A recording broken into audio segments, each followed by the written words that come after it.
This is Douglas Murray on the derangement of Harvard, a brand new video. Let's take a listen right now.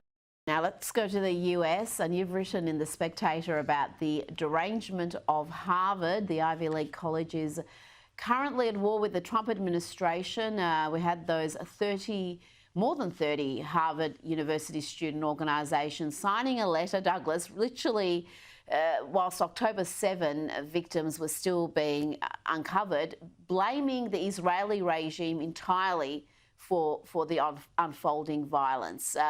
Tell me what's happening at Harvard. How did this prestigious Ivy League college become such a hotbed of hatred and hostility? Well, it's well documented. As you said, Rita, the students at places like Harvard from the 7th of October 2023 onwards were making it clear which side they were on. They were saying in a joint letter written on the 7th of October that the Israeli government, not Hamas, the Israeli government was responsible for all violence.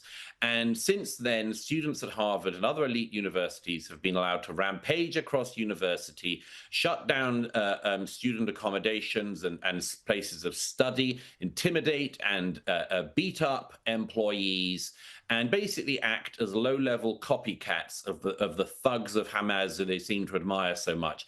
But the real thing is, Rita, we should all congratulate these students at Harvard and Princeton and Columbia and elsewhere. Congratulations to them.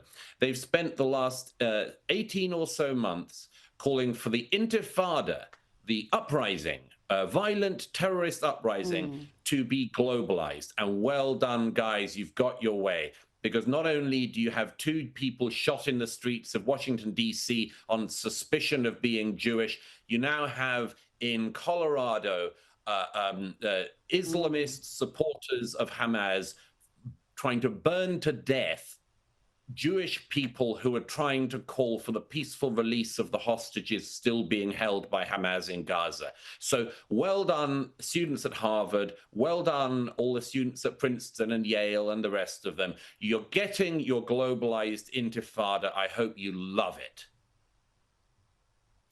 Well, we have seen that shocking rise in anti-Semitic violence in the US. The 2 incidents you mentioned, and just a short time before that, a matter of weeks, we had a governor's house burnt down.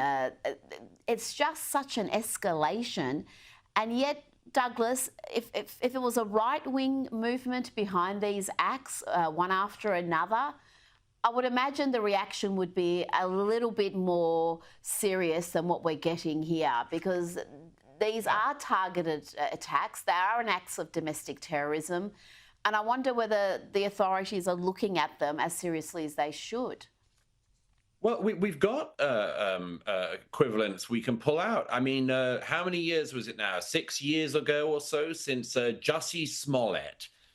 Remember him, a low-grade actor in America, claimed that in the middle of the night in Chicago, he had been assaulted by 2 MAGA Trump supporters and racially abused, and had a noose put around his neck and poison thrown at him, and all sorts of other things. And he just made an allegation, which of course turned out to be a total crock. He'd hired 2 big black Nigerian guys to be the local white supremacist MAGA people. But anyway, remember when Jussie Smollett pulled that fake hoax hate crime? Within hours, every leading Democrat, Kamala Harris, all these Hollywood people, all the talk show hosts, all said we have to have a reckoning as a country that this could happen here, that low-grade actors could be assaulted by people they've hired from Nigeria to fake hate crime. Oh, we've got to have a national rethink of everything, guys.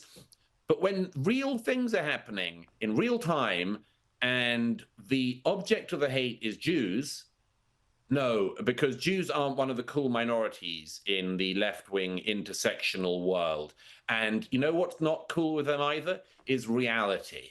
They're fine talking up the fakes and the hoaxes and the ghouls and the banshees that they imagine are lingering everywhere.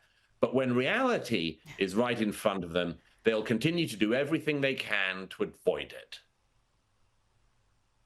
And we've seen the media use some very imaginative words. Instead of saying Jews or pro-Israel, I think one of them was pro-Gaza hostage release activist. There was some bizarre wording that NBC used. Yes. Before you go, just on Harvard, the university's tolerance for anti-Semitism and anti-Israeli sentiment seems boundless. In recent days, we heard another speech at a Harvard graduation ceremony, this time by Zara Imam, again, all about Palestine. There are no safe zones left in Gaza after 600 days and 77 years of genocide. I center Palestine today not just because of its scale of atrocity, but because of our complicity in it. Together, we must refuse to be ruled by the tyrants of our time because our liberations are intertwined. There you go, Douglas. 77 years of genocide. These are the best and brightest. These are Harvard graduates. Yeah, she obviously doesn't have a dog in that fight, does she? She's covered in her kefir and so on. As I mentioned in the Spectator last week, one of the many interesting things is the toxic mix we see here of real bigotry and real hatred, real sectarianism, as displayed by that young woman there, and all the time with the fatal additional mixtures to the cocktail of fanatical ignorance and narcissism. And the narcissism is, who do you think you are? You're a student at Harvard. You're one of the luckiest kids in one of the luckiest generations of all time. And you seem to be under the impression that the war in the Middle East that Hamas started is somehow being directed from Harvard University.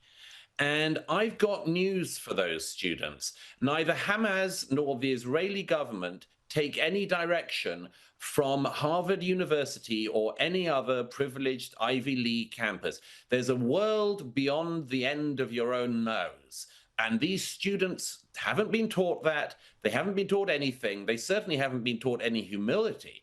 And so, no, they think that the world is going to be run on their terms. Well, the sooner they grow up and learn otherwise, the better. But in the meantime, yes, they'll just continue this toxic cocktail of advocacy, endless prejudice against people they feel able to be prejudiced against, and wild, wild narcissism. Douglas Murray, beautifully said. Thank you so much. Listen, at the end of the day, people, these students aren't going to win.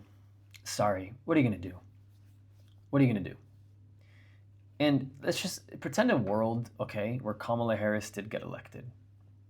Do you guys think that it would just be smooth sailing for Kamala Harris? The Middle Eastern geopolitical landscape would have stepped all over her face.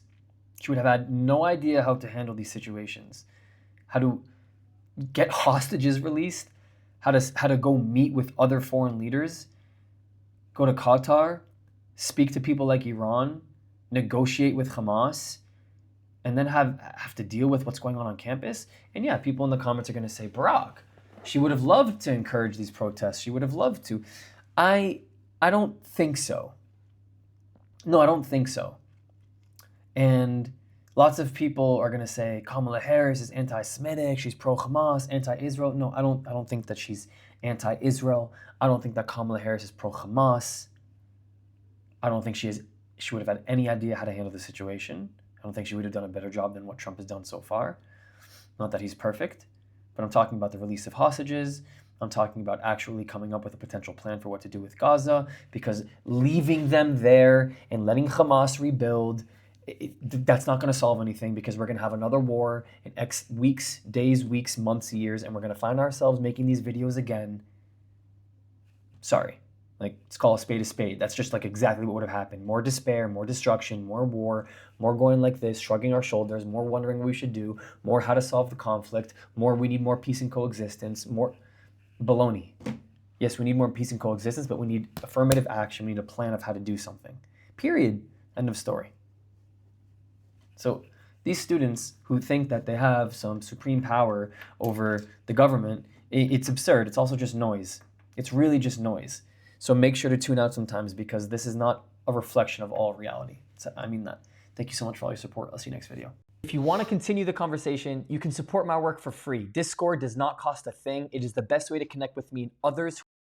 The link is in the description. But if you want to take it one step further, my Patreon gives you access to the Israel you don't see, uncovering the untold stories of what mainstream media does not show you. The link is in the description, and it helps me to continue this work. Or if you're just looking to help this thing go, PayPal and Buy Me a Coffee is a really easy way to support me. This channel, this work does not happen without all of you. Thank you. I love you. I'll see you next time.